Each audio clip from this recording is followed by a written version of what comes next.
Hi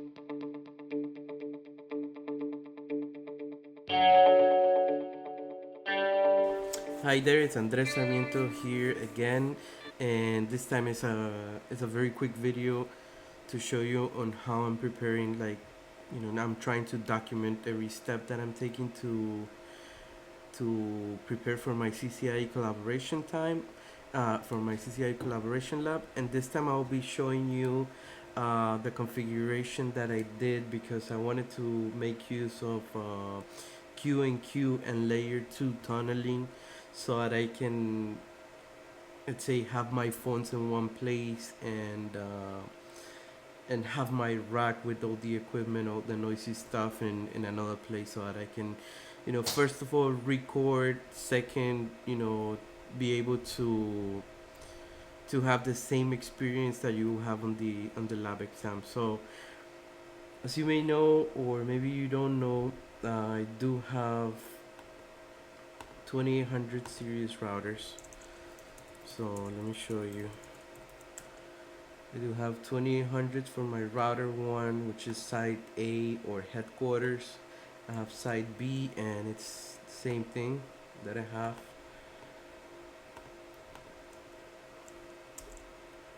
And the same thing for side C, which is gonna be your CUCME router.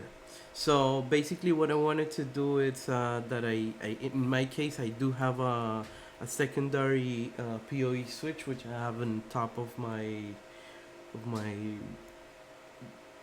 book stand, and I wanted to use that, and I also have my phones right next to me, which I'm gonna show you in a different video. But basically and the other thing is that my rack is in the other side of the room, so it's, I mean, in the end, I had to end up running six cables from on the attic of my house, just because I wanted to recreate the same feel that you have on the exam.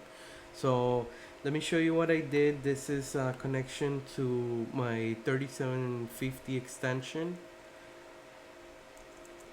which is where I have all my.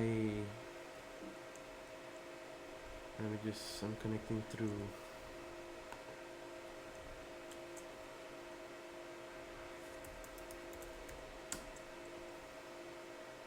SSH into that guy. So I wanted to show you exactly what I have, how do I have it configured, and how it looks in the other side. In this case, this is my 3750. I'll go back to this guy as soon as I get connection back to it. But in this case, this is my 3750, and this is where I have my interfaces, my phones, my, as you may see, this is the core of my network. So part of my personal stuff, it's located here on this switch, but you will see the PSTN router. It's connected here, and this is connected to my personal network. Then you will see that we have HQ servers, which then goes connected into a server that it's using VMware. Then I have the cloud servers, which is the same server, but it's a different interface just dedicated for the cloud servers. Then I do have my router 1. This is a trunk connection between this switch and that router. HQ phone 1, HQ phone 2, and then I have PSTN phone. Okay, let's see if this guy came up. So it didn't. So I'm gonna do something different this time. Just bear with me 1 second. For some reason, few things that I have. I just realized that I need a USB hub to connect all my USB capable devices to my laptop, and then I also noticed that I am having issues with my 3750 switch. But you'll see why, and I really don't wanna, I mean, things are working. I really don't wanna go ahead right now and try to troubleshoot them.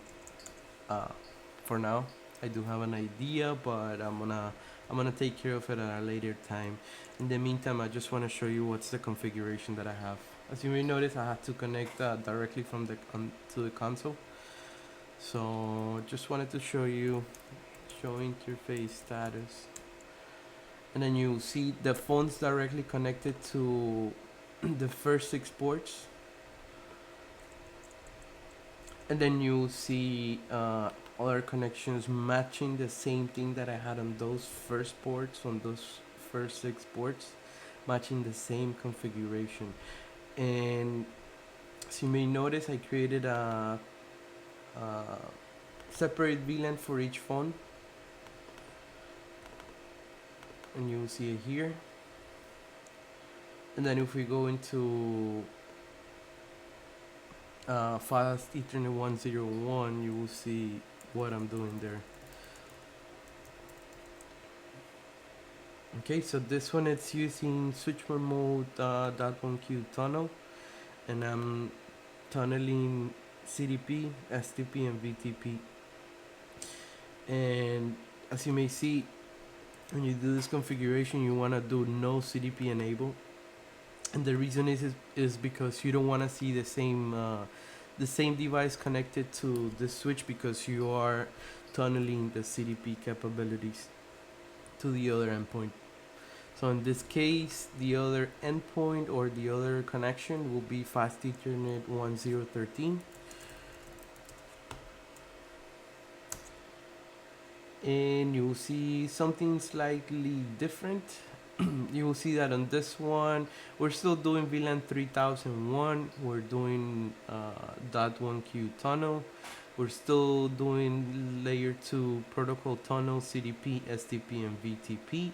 But in this case, we're doing BPDU filter enable. Okay, so as soon as you do this, well, at this point it's not gonna show here in the demonstration. I just want to show you the configuration that I have completed. But as soon as you do those configs, you will do show CDP neighbors, and then you will still see those phones directly connected into this switch. So what's gonna happen is that the whole time it's gonna expire, and it's gonna go to 0, and then this entry is gonna disappear altogether. So that's when you go to the devices and then go and take a look at, if your configuration took place. And in this case, this is my HQ switch. And if we do show CDP neighbors, you will see that I have gigabit 108, 109, and 1010, which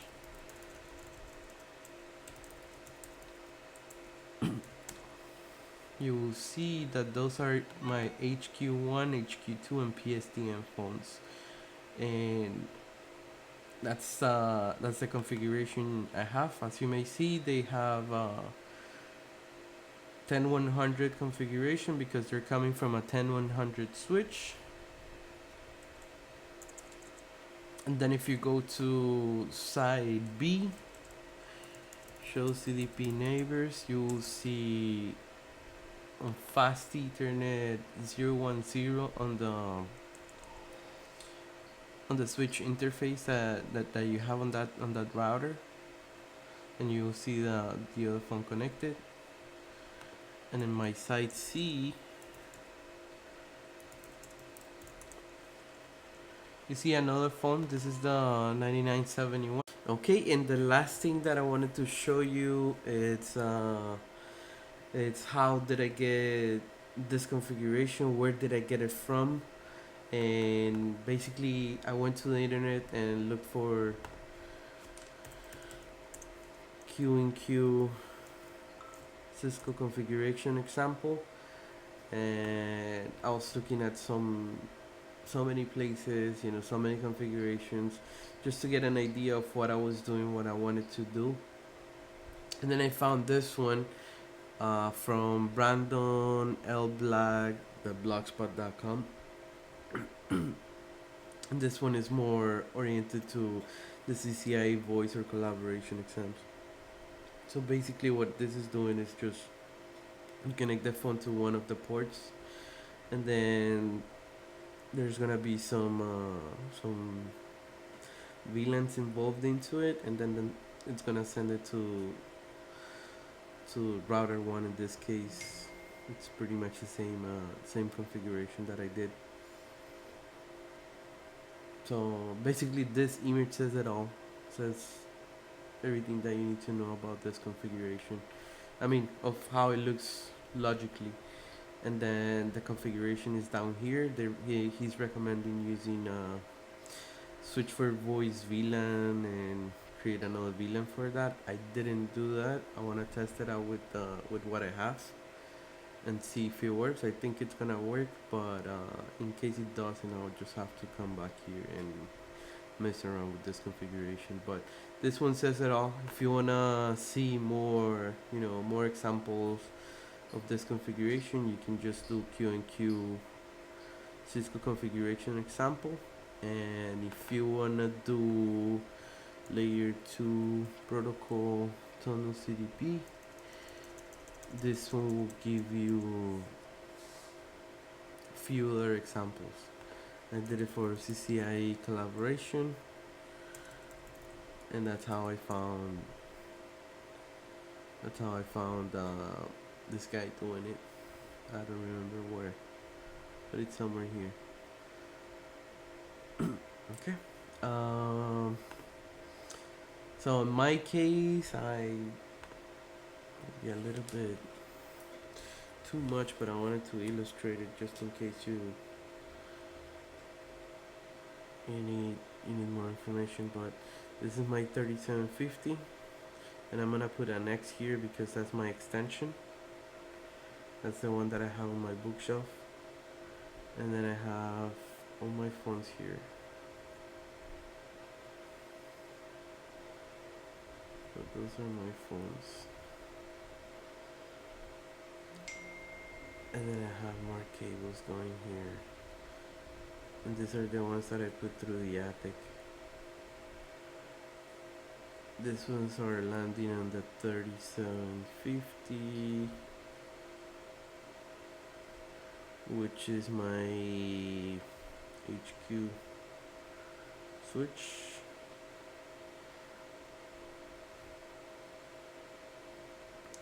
And like 2 of them, actually 3 of them, it's gonna be crappy, but 1 of them is going to router 2, and the other 2 are going to router 3.